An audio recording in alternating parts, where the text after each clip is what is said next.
One Direction. This video is about One Direction. Welcome to every album ever. One Direction is a 2010s boy band that was handpicked and curated by Simon Cowell from The X Factor. All 5 members, Harry Styles, Louis Tomlinson, Niall Horan, Liam Payne, and Zayn Malik, went onto the show to audition. And even though some of their auditions were not great, to say the least, hey, soul sister, ain't that Mr. Simon saw something in them, and he knew these 5 guys could change 2010s pop music, thus forming One Direction. And just as a disclaimer, I am aware that the band was not very in control of the music that they were releasing as One Direction.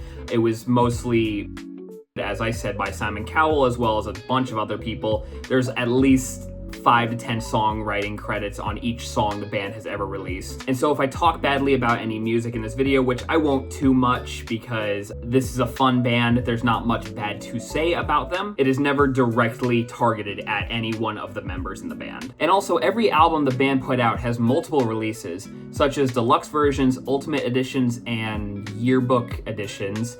So I will specify which version of each album I listen to. And with all that being said, the first album that the band released was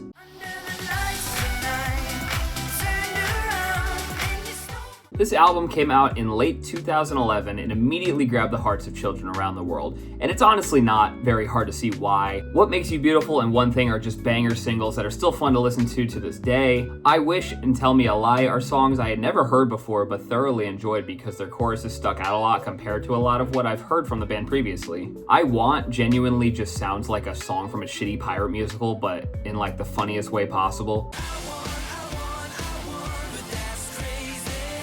Stole My Heart is probably one of the most early 2010s sounding pop songs I have ever heard because of its very synth-heavy instrumental, but it's still a pretty fun track. Stand Up and Moments both sound like songs that would get played in a megachurch if they were Christian songs, but I do still enjoy Stand Up specifically because it is just a fun song in general. Another World is a ridiculous sounding pop song that is mixed in a way that makes every instrument insanely loud, but if you could ignore that, it's actually alright. I really enjoyed the vocal melodies on the entirety of Na Na Na, and this is actually one of my favorites on the album. The album ends with I Should Have Kissed You, which for some reason just sounds insanely compressed. And I'm not just saying this to sound snobby, like if you listen to this song after listening to the rest of the album, this song sounds significantly different for some reason than every other song on this album. And with that, the band immediately blew up into stardom, just being incredibly well marketed and well managed. Harry was obviously the favorite, as you would probably be able to guess from how big he is now, but the band in general got massive and ended up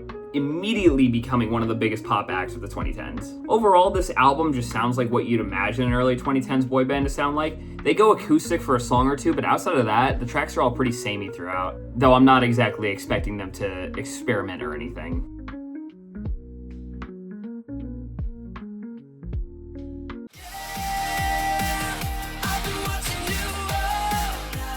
So very quickly after their first album, Up All Night, they released Take Me Home. Now to start, the first big single on this one was Live While We're Young, which I've always thought sounds incredibly similar to One Thing, but I do still enjoy both songs overall. Kiss You sounds kind of unique compared to most of the last album, but I have never loved the chorus on this one too much. And this album features a lot more acoustic songs compared to Up All Night, but to be honest, I didn't really like most of them. I just think they're not very interesting, both lyrically and sonically, to warrant this many on the album. But to touch on a few more highlights, Come On, Come On might be my all-time favorite One Direction song. It is just incredibly catchy and fun to listen to. And this is one of the few that I've been listening to before listening to all the albums, just because this one is fire. And if there's one song you probably haven't heard from this band, unless you're already a big One Direction fan, I'd probably recommend listening to this one. I don't have much to say about Heart Attack, but the little that happens sometimes during the chorus just makes me feel like Over Again was the only acoustic song that I really enjoyed. I like that it actually expanded into a ballad as the song went on, and I hope they do more of this on other albums. She's Not Afraid is another banger on the album. Still the One is really simple as a closer and doesn't really do too much as a closer, but this was still definitely one of my favorites on the album. Overall, I think this album was a small step down from Up All Night. I just wasn't crazy about a lot of the acoustic tracks, which this album is full of, but still wasn't bad and has some of my all-time favorite One Direction songs on it.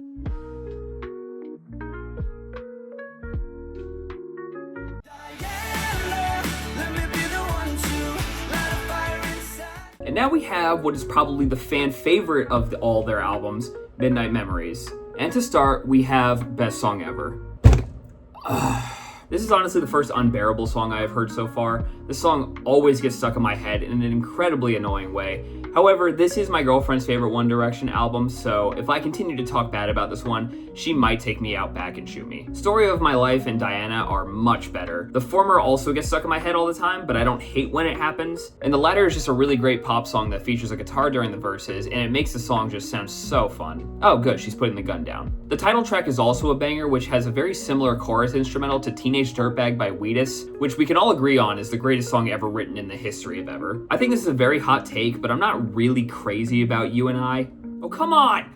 Don't Forget Where You Belong is a cute ballad that I enjoyed a lot more than most of the ones from the previous albums. Happily is another slower song, not so much a ballad, but a lot of this album is fast and upbeat, so this was a nice change of pace. Little Black Dress and Why Don't We Go There both have easily the most interesting guitar riffs on any song so far, and they genuinely sound great as pop rock anthems. The chorus on Does He Know is so fire, the guitar on Alive sounds straight out of the 80s and somehow works really well as a One Direction song.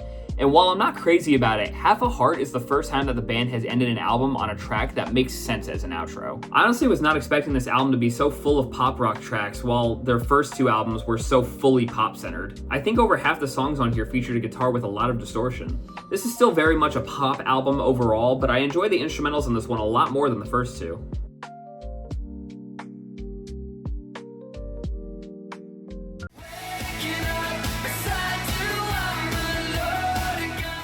Now we have their fourth album, aptly titled 4. Now coming off of their biggest album yet, Midnight Memories, they saw a massive nosedive in sales from Midnight Memories to 4. And I think it goes to show that you can only do boy band music for so long before it gets old or the members start getting fatigue, which with this album I believe is when their fatigue of making this kind of music started. And they also didn't have as much control over the music as they probably would have liked to, which is inevitably why they would split in the future. The singles on this one didn't get massive like the previous 3 albums, but it's not because they're any worse. I actually like Steal My Girl quite a bit, and I somehow didn't hear it too much when I was younger, and I think that's why I still enjoy it to this day. 18 is another one of the better, softer songs the band has. Girl Almighty has maybe my favorite song on here. The melody is just so fun and scratches my brain in the best way. I have somehow, some way never heard Night Changes before listening to this full album, but I can absolutely see why this has become the band's overall biggest song over the years. No Control is just a banger. Fireproof is one of the prettiest songs the band has made while also having one of the simplest instrumentals. Unfortunately, I don't really think there are many interesting songs that come after this though, apart from the closer, Act My Age, which sounds fucking insane. It sounds like a song that would be played in a fantasy game, but like a shitty one. Sorry to all the Act My Age fans out there. I honestly did have high hopes for this album, but a lot of the songs on here just really didn't stick out to me like the previous albums. I think this one is the most bland out of them all so far, but the songs I did enjoy were some of the best yet.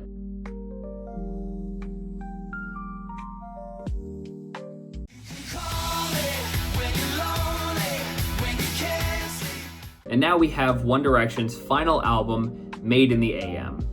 And the biggest difference with this one from all the previous albums is that Zayn decided to leave the band due to mental health issues he was having and wanting to make his own music. You can definitely see in him, like on stage when he's performing, that he just doesn't want to be there nearly as much as he once did, or just as much as the rest of the members of the band. Though I don't really think Zayn leaving the band changed the band's sound overall too much. Drag Me Down was the big single on this one, and I especially like the way Louis' vocals sound on this one. It just scratches my brain in the best way possible. Perfect has a very nostalgic sound to it that reminds me of just being a kid in the early 2010s. Infinity is for sure one of the better slower tracks on the album. Never Enough is one of the weirdest songs in the band's whole discography. The instrumental is so bizarre by the band standards, but I really enjoyed the chorus on this one quite a bit. What a Feeling is just great, and like I said at the beginning, I wanted to avoid talking too much about songs I didn't love because this is supposed to be just pointing out the good things about albums or pointing out what I find interesting about albums, but I just have to bring up I Wanna Write You a Song. This is the band's worst song, easily, and it also has the cringiest lyrics I think the band has ever sung. Temporary Fix is honestly a crazy song to write as a band that is primarily targeted towards kids, but this song is so fire that I can honestly overlook it. And I believe the very last song on this album, titled A.M., is the first time I have heard the band say a non-G-rated word in their music. During the chorus, they say, And I honestly think this is a very fitting way to end the band's discography because, you know. And I feel like this song acts as a great send-off into all the members' solo careers, even though I didn't love the track overall. I'm honestly glad the band stopped here. It's pretty clear that they wanted to just go and do their own thing, and they were sick of writing the same pop music for teens over and over again. And I feel like at this point, the band has shown everything they can do as One Direction, and I think all the members went on to do more interesting things as solo artists.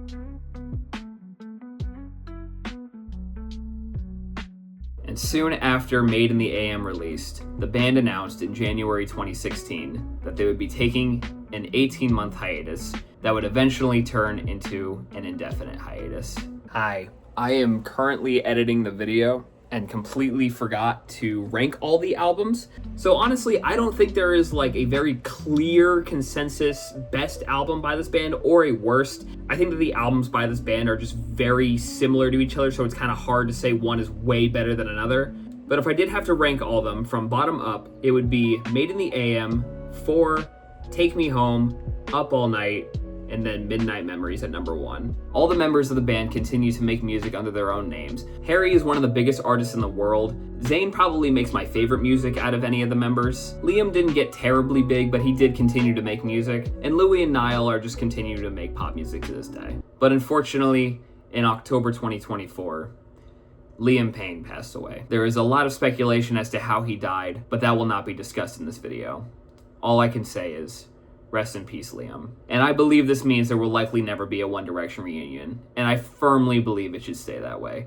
All of the members seem content in their solo careers, and I do not believe they would reform without all of the original members. This was a very fun video to make, and I really enjoyed talking about a band that was so wildly different than the last band I covered, which was Converge. And as of this video coming out, it's the only other video I have on my channel right now, so if you're interested, go check that out. Thank you everybody so much for watching, and ladies and gentlemen, this has been Every Album Ever.